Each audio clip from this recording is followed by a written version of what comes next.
Oh, it's me.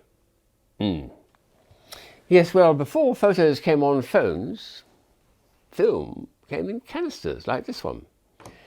But once you've taken the film out, what do you do with the canister? Well, they throw it away. What a waste. So many things can be done with a simple bit of plastic like this. And over the years, I've been collecting all sorts of little toys and effects that can be done with the canister, the film canister. You've got to search a bit now to find them. But here's a little collection of some of the almost folk toys, things you can do with them. What I like about these is they're all nice and compact. This one, for instance, uses the old chicken clap mechanism. I put on each of them what they were too. This one says chicken clap toy. Piece of string attached to the top with a knot. You have to get a bit of rosin powder, the stuff they use for violin bows. You smash it and make it very fine powder. It's quite sticky, but to stop your fingers getting too sticky, put a bit on a piece of leather, and then when you draw it through it, it makes a nice chicken clap sound. Let's have a go.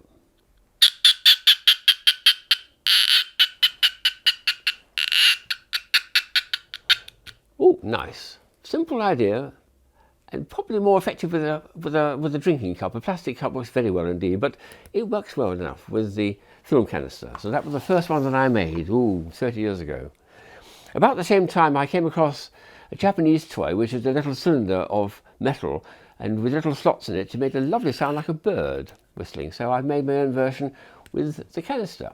Little slots in it, bit of string, whirl it round the head. What it does is to wind up very fast, and when it reaches full tension, it won't wind any further, it starts going the other way. And there's a lovely little moment when the whistling sound sort of becomes quite chaotic. Listen. Now it's going back the other way.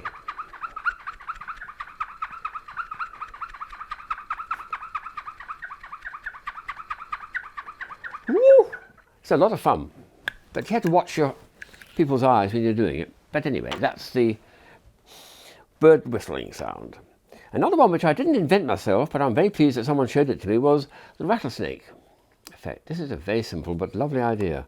What you do is you get a piece of knotted string, like that, a bit of knotted cord, put little knots in it, and then what you've got to do is you attach it to a button which you put inside the bottom of the can with elastic band attached to it. There we are, large button, elastic band, attached to the top through a couple of holes. All you do is put a bit of tension in that, and when you put your fingers down, it's a nice noise like a rattlesnake. And the button is now continually bashing against the bottom of the canister, making a nice percussive sound. A really good rattling sound. Rattlesnake eggs, they call it, rattlesnakes. Very nice idea. Here's a dynamic one which is great fun. It's called an earthquake can. What you do is you wind it up like this, lots and lots of times. There's something heavy inside, I can hear it. Then when you release it, it just momentarily does a bit of a shake. So this is very simple. All you do is make sure you've got a heavy bit of lead I've got there and a piece of elastic, and this is then wound up as you're turning it in the can, and it's got quite a lot of inertia, that piece of lead. So if you do about 20-30 turns, and then when you release it, it does a little bit of a shake as if there's an earthquake here. Lovely, simple idea, that. I then had to go with the old telephones, again best done with large plastic cups, but it does work more or less. Just a piece of string, you have to have it in tension. You talk this end and you listen this end with your friend like that. Well, hello Tim. No, I don't think it's going to work because it's got to be in tension, but it will work over a long distance as well, depending on how far you want to stand. But the sound carries down the string and it acts like a telephone. Very nice for children who have never seen the effect before. That's a nice one. Here's a very practical one which I picked up in Amsterdam about 30 years ago. All they sold was this thing here, a package saying salt and pepper. They didn't provide the canisters. You had to provide your own canisters and your own salt and pepper. So the idea is you take these out of here. Here's one which has already got salt in it. You put it on the piece, pull it hard down so it's nice and firm. And then it's got a top to it, and when you shake it on there, there's plenty of salt coming out. What a nice idea. Let's try the pepper one as well. Lovely idea of them not providing the actual canister itself. You have to provide that for you. So I've got some pepper in here. Put this on, and it's a black colour to show me it's pepper. Take off the top, and when you want some pepper on there, here we are, give it a good shake, and you've got some pepper grains. What a lovely idea that is. A condiment set made from these simple film cameras, film canisters. I love the idea. Also, you can put in unusual things which are hidden from view, and it leads us to a kind of sense of suspense. This is one we put in a Christmas packer a couple of years ago. Stool sample. It sounds something a bit nasty in there. Ask people to be brave, hold up their hand, and they'll put a stool sample in their hand. Ooh, nasty, nasty. Oh, that's all right then. It's just a little stool, a little doll's, yes. Well, okay, a good laugh. I gave a couple of those to doctor friends who love the idea, because they have to deal with the real thing sometimes. But put something in a can which has got a sort of suspense to it, because it's opaque. It acts as a very nice little bit of fun. I'm still having a thought about what to do with oval ones. I mean, I've got a collection of these still to work on. This is my workbench here, other items here. But someone mentioned to me the other day that possibly you could use this as an eye bath. You know, one of these up there like that. Yes, it might just work with the right saline solution in there. If you've got a sty in the eye or something, if that as an eye bath. So I've got to work on that to see if it'll work.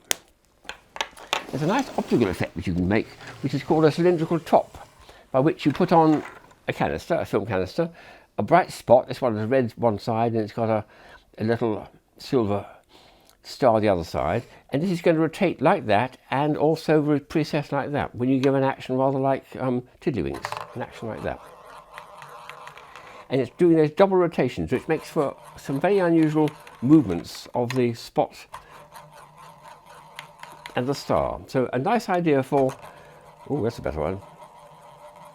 Very surprising action that, but it's doing a double rotation, so another use for the canister. There's something I've still have got to do, but it's called a toy rocket, and this is something which I think should work, but I have to say I haven't got round to doing it. You need Alka-Seltzer or something which gives off CO2 to settle upset stomachs. Then put in here a little bit of water and perhaps vinegar to make it more vigorous and warm as well. When you put that in it, it'll dissolve and give off CO2 gas quite prolifically. So when you put it upside down like that and the gas builds up, it'll go woof and set off. Well, you need to do it in the garden really, because it makes a bit of a mess. But the idea of a little rocket done from one of those arrangements with CO2, I think would work really quite well. Well, here is something that I picked up from a specialist educational science set in America, which is supposed to be an even more dramatic version of this rocket idea. This is really advanced science. So film canister. Here we have a heavy duty flex with a piezoelectric effect, so you get a spark. There's a little tiny spark which is going across there as it's building up a very high voltage.